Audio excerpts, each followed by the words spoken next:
everyone. My name is Lily DeConchi, and I'm coming to you from the American Library Association annual conference in Chicago, Illinois. Today I'm here with Amber Raymond, and we're going to be talking a bit about her writing and just about her journey, how she's gotten there. So welcome, Amber. Thank you so much. Thanks for having me. So first things first, why don't you tell us about your books and how you've gotten to where you are today? Okay, so far we have 5 books in the series, but each book teaches a different approach for children and parents to find new ways of coping with big emotions. So each book has like a 4 or 5 step process. It could be breath work, it could be visualizations, and basically it's all based on therapeutic approaches that I would use in my office because I'm a counselor. So when I'm working one-on-one with a client, these are techniques that I use that I see are very successful with children. Yeah, that's great. It's great to hear that you've had a real life experience with it, so you can vouch behind your work and you're now giving that to other people. So my next question for you is, what inspired the book series, The Power of Thought? Okay, so I can't take credit for this one, but one day I was in the end of my master's social work, and I got a call randomly from my Aunt Lynn, and she's like, hey, you want to write a book? So I just didn't really think about it. I said, sure, that sounds great, and it kind of just sparked from there. She was the VP of the public school board, so she has the education background, and I have the mental health background. And at the time, my son was in probably grade 3. It was like mid-pandemic, and I was just really seeing the decline that he had going on. To see him go from being a straight A student, all like the social skills he had were kind of declining. And I figured if he was raised in a home that really emphasized mental health, that other kids were feeling the same heat, right? So it just kind of snowballed from there between her initial prompt to me having that mental health background. It really flew. Yeah, that's great to hear. It's great that you're able to combine, both your experiences to help your child, kids everywhere. So wonderful. So what are your goals with the series, you and your aunt together, or just goals you have separately?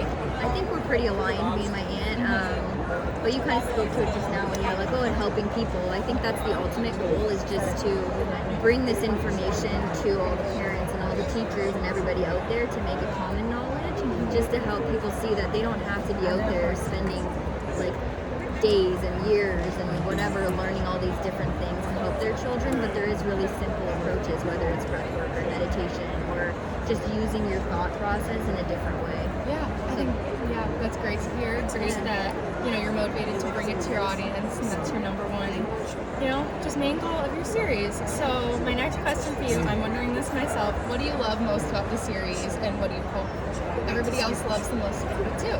I think that it's very unique, and I know everybody has different unique ways that they bring things to the world, but I think that what my most favorite part of it is that it takes place on a separate planet. We kind of came up with this imaginary planet. We called it Tezra.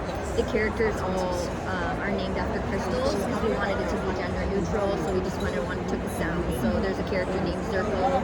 She's like from Zircon. There's different things, right? And then the characters, they also glow in the emotion that they're feeling. For me, this is a way of helping kids see that they can look at someone and really pay attention to their body language and the physical things to help them see how someone might be feeling.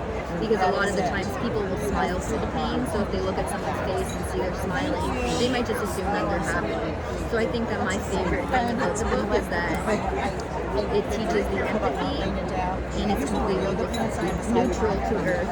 Yes, I think that's really important, and what you were talking about too, how the names are gender neutral, how it's a book that can apply to everyone, not just one group of kids. It's something that everybody can find something in and everyone can learn from. Yeah, a cool thing actually, just to add to that, is when we read the books with kids, like we've been going into schools and doing parent-teacher meetings and things like that, you notice that kids see each character as a different gender, but it's like very specific to the kids. So like I might see one character that is looking feminine, as we're another one, that's definitely a masculine character. So it really gives each reader the opportunity to kind of feel the way they want to and connect with the way they want to. Yeah, that's great, and I bet it sparks creativity in kids too.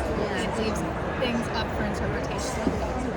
You're always looking for that. So one of my final questions for you is, how has the publishing process of the book helped you grow as a person, as a writer, and Okay, so when I think about it, the main thing is that it's helped me evolve as a parent, and it's also helped me get comfortable talking in front of crowds. Like there was times in my life where I would black out and think when I had to speak in front of groups, and now I just enjoy it. I love going out there and saying what I need to say and knowing that it's important for people to hear the messages that we have to share.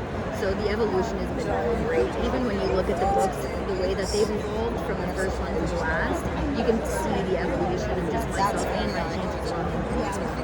That's great to hear. It's a series, that's aimed towards helping children, but it's also helped you and your team. So it's just very well rounded. Yeah. So everybody's wondering, how can they contact you? Do you have a website? Are you on social media? If they want to find your books, how can they do that? Yeah, so my aunt, her name's Lynn McLaughlin, she does all the publishing, all the big administrative stuff. So you can find the books at lynnmclaughlin.com. She's on social media. I also have a website of my own. It's called messmakers.com. Mess is spelled with 3 S's. And this website is more geared towards the children. It's like a kids program that I run. Okay, that's great. Thank you so much for joining me again today. We're at the American Library Association from Chicago, Illinois, and this has been Amber Raymond. Thank you.